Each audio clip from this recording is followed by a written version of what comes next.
Olá, mais uma vez para a nossa palestra da Casa de Fabiano de quartas-feiras. O assunto é desobsessão e pedimos a Deus e a Jesus que possa nos acompanhar. Sabemos que Jesus já havia dito, onde houvessem 2 ou mais pessoas ali reunidas em seu nome, que Ele também estaria conosco. É com essa certeza que vamos começar esse estudo para a nossa reflexão, para a nossa evolução, para a nossa reforma íntima. Que Deus e Jesus nos ampare. Pai nosso que estais nos céus, santificado seja o vosso nome, venha a nós o vosso reino, seja feita a vossa vontade, assim na terra como no céu. O pão nosso de cada dia nos dai hoje, perdoai as nossas dívidas, assim como nós estamos perdoando aqueles a quem achamos serem os nossos devedores. Não nos deixeis, Senhor, cair em novos erros e livra-nos de todo mal, que assim seja, graças a Deus e a Jesus. Então vamos lá, nós estamos no livro Obsessão e Desobsessão pela Sueli Caldas Schubert. Hoje nós vamos começar o capítulo 13. Quem é o obsessor que a gente tanto fala, que é obsediado, que precisa ir numa sessão de desobsessão, precisa procurar ajuda para essa desobsessão, né? Então quem são esses obsessores, né? Ou obsessor, quem é o obsessor, né? E tem uma passagem no livro Seara dos Médiuns que Emmanuel fala: obsessores visíveis e invisíveis são nossas próprias obras, espinheiros plantados por nossas mãos. Obsessor do latim quer dizer obsessore, aquele que causa obsessão, que importuna. O obsessor é uma pessoa como nós. Não é um monstro teratológico saído das trevas, onde tem a sua morada para todo sempre. Não é um ser diferente que só vive de crueldades. Nem é um condenado sem remissão pela justiça divina. Não é um ser estranho para nós. Isso é muito importante a gente lembrar isso. Olha, não é um ser estranho a nós. Pelo contrário, é alguém que privou da nossa convivência, de nossa intimidade, por vezes com laços estreitos afetivos. É alguém, talvez, a quem amamos outrora. Ou um ser desesperado pelas crueldades que recebeu de nós. Nesse passado sombrio que temos, né? Nossas anteriores encarnações e mesmo nesta, né, nosso passado sombrio, que a bênção da reencarnação cobriu com os véus do esquecimento quase por completo, em nosso próprio benefício. O obsessor é o irmão a quem os sofrimentos e desenganos desequilibraram certamente com a nossa participação, né? A nossa participação. Então veja que o obsessor não é alguém desconhecido, não está por acaso querendo ali, né, nos prejudicar, está nos sondando, está querendo participar dos nossos pensamentos, né? Muitos, por desconhecimento, transferiram ao obsessor os atributos do próprio demônio, se esse existisse, né? Porque não tem, todos somos filhos de Deus, só tem um Criador. E as suas criaturas, não tem 2 criadores, então não existem 2 formas de ser, somos todos seres humanos criados por Deus. Estamos em situações diferentes, né? Cada um está num estágio de sua evolução, né? Outros mais para trás, mais atrasados, né? Outros mais à frente. E o atraso aqui é no seguir o Evangelho, que Jesus já veio há mais de 2000 anos, então todos nós estamos atrasados, né? Não fazemos muita coisa ainda. Mas nesse sentido, né? Alguns ainda não fazem o bem que já podiam fazer. Esse é o correto, né? Entretanto, quantos de nós já não cometemos essas mesmas atrocidades que ele comete agora? Quantos de nós já não alimentamos ódios semelhantes? Quem está livre de trazer nos escaninhos da consciência a mesma inimaginável tortura de um amor desvairado, doentio, que se fez ódio e se converteu em taça de fel, né? O ódio é o amor doente, é o amor que adoeceu.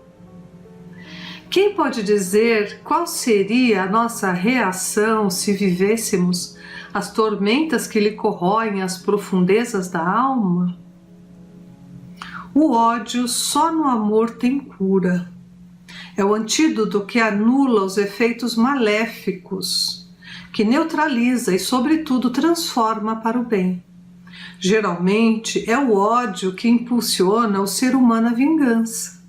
É sempre um desforço que se pretende tomar como quem está pedindo contas a outro de atos julgados danosos aos seus interesses. A figura do obsessor realmente impressiona pelos prejuízos que a sua aproximação e sintonia pode ocasionar, e disto ele tira partido para mais facilmente assustar e coagir a sua vítima. E esta, apresentando a razão do seu passado, os condicionamentos que facilitam a sintonia, traz no mais recôndito do seu ser o medo desse confronto inevitável e a certeza da própria culpa, tornando-se presa passiva de seu algoz de agora. Não é fácil ao obsediado amar o seu obsessor, não é mesmo? Não é fácil perdoá-lo, mas é o que se torna necessário aprender. Jesus já falou, né, que precisávamos amar os nossos inimigos. E os nossos inimigos não são tão inimigos assim, né? São pessoas que nós prejudicamos. Então, é por isso que eles aparecem nas nossas encarnações, né? Para nos cobrar o que fizemos da vida deles. Muitas vezes prejudicamos profundamente esses espíritos. E vamos achando que não vai ter um resgate, que não vai ter que ser reparado esse erro, que nós não vamos ter que reconquistá-los, trazê-lo ao amor, para que aí sim ele siga o Cristo. É isso que ele fala aqui, olha, não é fácil o obsediado amar o seu obsessor, não é fácil perdoá-lo, mas é o que se torna necessário aprender. O Espiritismo, mostrando-nos toda a trajetória por nós percorrida e as vinculações e compromissos que adquirimos no decorrer de sucessivas reencarnações, descortinando para as nossas almas o que fomos, somos ainda, e desvendando as intrincadas questões do ser através da fé racional, lúcida e ativa, torna possível que a ignorância fazia parecer impossível, perdoar e até aprender a amar o obsessor. Está no Evangelho isso. A doutrina espírita nos veio ensinar a verdade e essa nos faz enxergar por dentro de nós mesmos. Ela nos desnuda perante a nossa própria consciência, pois o verdadeiro espírita não teme o autoexame, a autoanálise, que lhe possibilitará conhecimento mais profundo de deficiências, das sombras que existem diante de cada um. Diante dessa conscientização é que devemos nos lançar a reforma íntima. Eu vou parar aqui, o capítulo é extenso, eu dividi em 3 partes para nós continuarmos, mas vamos ficar com essa última palavra aqui, né? Nós somos os construtores da nossa reforma íntima, né? Conhece-te a ti mesmo, saber que esses obsessores não estão aí ao acaso, nós fizemos alguma coisa, nós ferimos essas pessoas. Então agora, se a gente já aprendeu o Evangelho, já segue o Cristo, nós queremos ser espíritas, temos que começar a tentar compreender esse obsessor que tanto nos cobra, né? Se nós não pudermos fazer algo diretamente a Ele, façamos a outros, até que nós estejamos preparados para, com Ele, resgatar, né? Vamos treinando no bem com outros, né? Até o momento que nós vamos estar frente a frente para pedir perdão a Ele, né? Não somos nós que temos que ser perdoados, somos os nossos que temos que pedir perdão. Vamos pensar nisso, né? E o Livro dos Espíritos, ele fala da lei da liberdade. Eu peguei aqui o resumo teórico das ações humanas e tem um capítulo, a questão 872. A questão do livre-arbítrio pode resumir-se assim: o homem não é fatalmente conduzido ao mal. Os atos que pratica não estavam escritos. Tem muita gente que fala, é o destino, isso aí já estava escrito, né? Não é assim. Os crimes que comete não são resultados de um decreto do destino. Ele pode, como prova e expiação, escolher uma existência em que se sentirá arrastado para o crime, seja pelo meio que estiver situado, seja pelas circunstâncias supervenientes, mas será sempre livre para agir como quiser, aonde você estiver, em qualquer meio, você pode fazer o bem. Você é livre para agir como quiser. Assim, o livre-arbítrio existe no estado de espírito com a escolha da existência das provas, e no estado corpóreo com a faculdade de ceder ou resistir aos arrastamentos que voluntariamente estamos submetidos. Cabe a educação de combater as más tendências. Então, nós escolhemos, inclusive, que Deus nos desse essa oportunidade, pedimos, né, às vezes imploramos para estarmos junto a esses obsessores, para que a gente pudesse perdoá-los, para que a gente pudesse ter uma convivência novamente amorosa, de irmãos, fraternos. Então, eles estão aí com a permissão de Deus e nós temos que fazer a nossa parte, que é reconquistá-los, né? Tirar do time de adversários e colocar no time de amigos, talvez saindo desta encarnação com eles como amigos, se a gente conseguir. Ao menos temos que fazer o melhor possível para que isso se modifique um pouco, né? E nós temos do Evangelho segundo o Espiritismo, o capítulo 5, que é Bem-aventurados aflitos, e o item 9, ele fala da causa anterior das aflições, que é o caso do obsessor, né? Ele não está aqui porque nós fizemos alguma coisa agora, né? Não se deve crer, entretanto, que todo sofrimento, ele fala, né, das causas anteriores. Aqui eu estou lendo a parte que ele fala, vai elencando aqui, né, os motivos das aflições. Não se devem crer, entretanto, que todo sofrimento porque passa nesse mundo seja necessariamente o indício de uma determinada falta. Trata-se frequentemente de simples provas escolhidas pelo espírito para acabar a sua purificação e acelerar o seu adiantamento. Assim, a expiação serve sempre de prova, mas a prova nem sempre é uma expiação. Mas as provas e as expiações são sempre sinais de uma inferioridade relativa, pois aquele que é perfeito não precisa ser provado. Se estamos no mundo de provas e expiações, já dá para perceber que nós temos muitas inferioridades, né?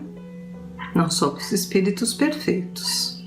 Um espírito pode, portanto, ter conquistado um certo grau de elevação, mas querendo avançar mais, solicita uma missão, uma tarefa, pela qual será tanto mais recompensado se sair vitorioso, quanto mais penosa tiver sido a sua luta.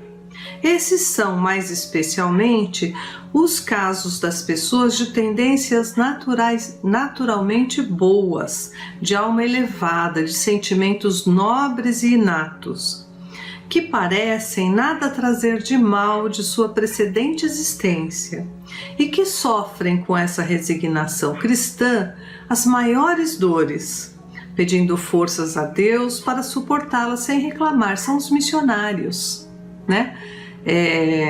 A gente vê Chico Xavier, Madre Teresa, pessoas que também não são tão conhecidas, mas que levam uma vida muito difícil, cheia de privações, né? E ali, sem reclamar, seguem seu caminho, deixando um rastro de ensino para todo mundo. Podem-se, ao contrário, considerar como expiações as aflições que provocam reclamações e levam o homem à revolta contra Deus. Então, o contrário disso, né? São espíritos inferiores, né? Imperfeitos, que consideram como expiações as aflições que provocam reclamações e levam o homem à revolta contra Deus, ao afastamento de Deus, né? Então, vemos aí espíritos que ainda não têm, né, a consciência, essa semente, né, essa fé em Deus, essa convivência com Deus e com Jesus, né? Então, às vezes, por alguns sofrimentos, saem reclamando e muitas vezes até se revoltam contra Deus. O sofrimento que não provoca murmurações pode ser, sem dúvida, uma expiação, mas indica que foi antes escolhido voluntariamente do que imposto. É a prova de uma firme resolução, o que constitui um sinal de progresso. Então, quando a gente sofre muito, mas não reclama, já tem o entendimento, entregando a Deus ali os propósitos desse sofrimento. A gente vê pessoas que se conformam mais rápido, mas não é um conformar, né? É a aceitação, a resignação que a gente tanto fala, que falta para tantas pessoas. Normalmente, quando a gente encontra pessoas assim, que sofrem muito, mas muito mais que a gente, muito mais que às vezes a gente pensa que o ser humano pode suportar, e ele sofre ali sem reclamar, vemos seres que entendem de alguma forma que aquilo foi a prova que ele mesmo pediu, que ele mesmo escolheu, e ele fica então grato a Deus por ser atendido naquele pedido, grato a Deus porque se você está num sofrimento acerbo, a gente sabe que está acabando, né? Depois não é o tempo todo o sofrimento, né? Pessoas que passam por muito tempo sofrendo, mas não é eterno o sofrimento. E a gente sabe que aquilo acaba. Então, a confiança em Deus vai nos levar a essa certeza. Então, os obsessores, gente, são aqueles que nós ofendemos, nós magoamos, e agora estão conosco aí, indignados, porque que a gente está bem e eles estão sofrendo, né? Que a gente já esqueceu deles. São tantos os motivos, e o véu do esquecimento, né, de outras encarnações não dá para a gente ter muita clareza, mas nós sabemos que nós estamos devendo a essas pessoas, nós sabemos que nós fomos os algozes lá atrás. Então vamos tentar compreender, né? Vamos tentar perdoar mais as pessoas, vamos aos poucos vendo que encontramos muitas coisas parecidas entre o nosso obsessor e nós mesmos, e aí nós vamos fazer aquilo que Francisco de Assis fazia, Frei Fabiano, que é aquela autoanálise, né? Toda noite ver se tinha feito alguma coisa para alguém que pudesse deixar aquela pessoa magoada, ofendida, e retomar no outro dia nos pontos que errou para acertar, né? Então é essa reforma íntima que nós precisamos fazer e já começar de hoje, pensar no obsessor como uma pessoa que nós amamos muito, que nos amou muito e nós de alguma forma magoamos. Isso já vai fazer toda a diferença de como ver quem é esse obsessor. É isso. Na próxima semana nós continuamos. Um abraço a todos, que todos recebam a paz do Senhor em sua casa, com seus familiares, que todos os aflitos recebam o consolo, o amparo de Deus e de Jesus, como nós mesmos que somos os mais necessitados deste amparo. Pai nosso que estais nos céus, santificado seja o vosso nome, venha a nós o vosso reino, seja feita a vossa vontade, assim na terra como no céu. O pão nosso de cada dia nos dai hoje, perdoai as nossas dívidas, assim como nós estamos perdoando os nossos devedores. Não nos deixeis, Senhor, cair em novos erros. Livra-nos de todo mal, que assim seja, graças a Deus e a Jesus. Obrigada.